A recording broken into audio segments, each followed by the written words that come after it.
আসসালামু আলাইকুম। সম্মানিত দর্শক, যে যেখান থেকে দেখছেন সবাইকে আন্তরিক শুভেচ্ছা এবং অভিনন্দন জানাচ্ছি। নতুন একটি খবর আপনাদের সামনে শেয়ার করার জন্য এসেছি। সরকার ইতিমধ্যে একটি গুরুত্বপূর্ণ সিদ্ধান্ত নিয়েছে এবং সরকারের পজিটিভ একটি নিউজ আপনাদের সামনে শেয়ার করছি।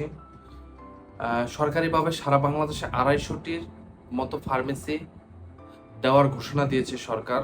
সে বিষয়ে একটি নিউজ যে চ্যানেল 24 এর যে ওয়েব পোর্টাল আছে সেখানে পাবলিশ করা হয়েছে।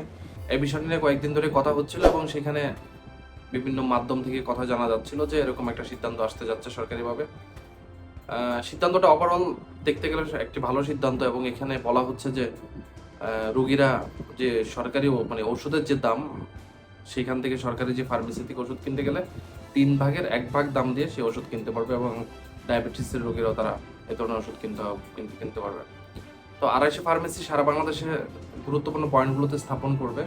কিন্তু আমার মনে হয় যদি সরকার যদি প্রত্যেকটি উপজেলায়, যেমন বাংলাদেশের 495টি উপজেলা আছে, সেই 495টি উপজেলায় যদি প্রত্যেকটি উপজেলায় একটি করে সরকারি ফার্মেসি থাকতো এরকম, তাহলে মানুষ সবচাইতে উপকার বেশি পেত। কারণ সারা বাংলাদেশের মানুষ এতে মানে উপকারের আওতাভুক্ত হতে বলে আমি মনে করি। তো পাশাপাশি যদি এই পদক্ষেপগুলো যদি সরকার যদি নিতে পারে, তাহলে সরকার এবং জনগণের যে কানেক্টিভিটিটা সেটা আরো বেশি জোরালো হতো বলে আমি মনে করি। তো আমি আর কথা বাড়াবো না, আমি আপনাদের সামনে নিউজটা একটু পড়ে শোনাচ্ছি। নিউজটা হেডলাইন করা হয়েছে এরকম যে সারা দেশে চালু হচ্ছে সরকারি ফার্মেসি, ওষুধ কেনা যাবে স্বল্প মূল্যে।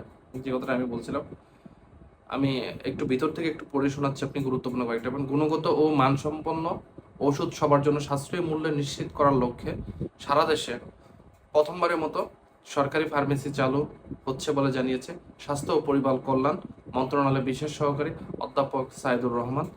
আপনারা আশা করি সাইদুর রহমানকে চিনেন। তিনি জানান, বহুল ব্যবহৃত 250টি বেশি ওষুধ মিলবে এসব ফার্মেসিতে। এসব ফার্মেসি ওষুধ কেনা যাবে 3/1 দামে। মঙ্গলবার 8ই এপ্রিল অধ্যাপক সাইদুর রহমান গণমাধ্যমকে এসব তথ্য জানিয়ে বলেন, সরকারি হাসপাতালগুলোতে ল্যাব সার্ভিস আছে, অন্য প্রাইমারি হেলথ কেয়ার সার্ভিস আছে, কিন্তু কোথাও কোনো ফার্মাসিউটিক্যাল সার্ভিস নেই। এটা হবে একটা নতুন বন্দোবস্ত যা চালু করতে হবে সরকারি যত হাসপাতাল এবং ক্লিনিক আছে সেসব, সেখানে এই ফার্মেসি করা হবে। স্বাস্থ্য বিভাগের সূত্র অনুযায়ী বলছেন 1300 কোটি টাকার ওষুধ কিনে সরকারি ফার্মাসিউটিক্যালে দেওয়া হবে। এবং আরেকটা গুরুত্বপূর্ণ পয়েন্ট এখানে আসছে, দেশে ডায়াবেটিস, উচ্চ রক্তচাপের দীর্ঘমেয়াদী নানা রোগের কয়েক কোটি মানুষের আক্রান্ত জানিয়েছেন এবং এসব রোগীরা স্বল্প মূল্যে ওষুধ পাবেন এইসব ফার্মেসি থেকে। তো যেটা বলছিলাম আমি, যে একটা চমৎকার একটা সিদ্ধান্ত সরকারের, জনগণের জন্য চমৎকার একটা সিদ্ধান্ত। এই ধরনের সিদ্ধান্ত আসলে দরকার। দেখুন, মানুষের গ্রাম অঞ্চলের যে মানুষগুলো 40 বা 50 পর থেকেই কিন্তু প্রত্যেকটা মানুষের নিয়মিত ওষুধ লাগে, নিয়মিত নানান সমস্যায় ভোগে। বয়স হয়ে গেছে, গ্রামে যারা থাকেন বয়স হয়ে গেছে, নিয়মিত প্রপার ট্রিটমেন্ট পান না। উপজেলা স্বাস্থ্য সেবাটা তো যে অবস্থা সেটা তো আর বলার অপেক্ষা রাখে না। উপজেলা স্বাস্থ্য কমপ্লেক্সগুলো এবং যে সরকারি যে হসপিটালগুলো আছে সেগুলো চিকিৎসা মানসম্মত না।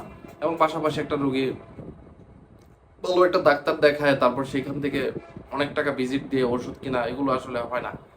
তো এই মানে অল্প টাকায় যদি ওষুধটা পায় তাহলে জনগণ অনেক বেশি উপকৃত হবে। সবচেয়ে বড় কথা হলো যে রুট লেভেলে মানুষগুলো সবচেয়ে বেশি উপকৃত হবে এই ধরনের কার্যক্রমে।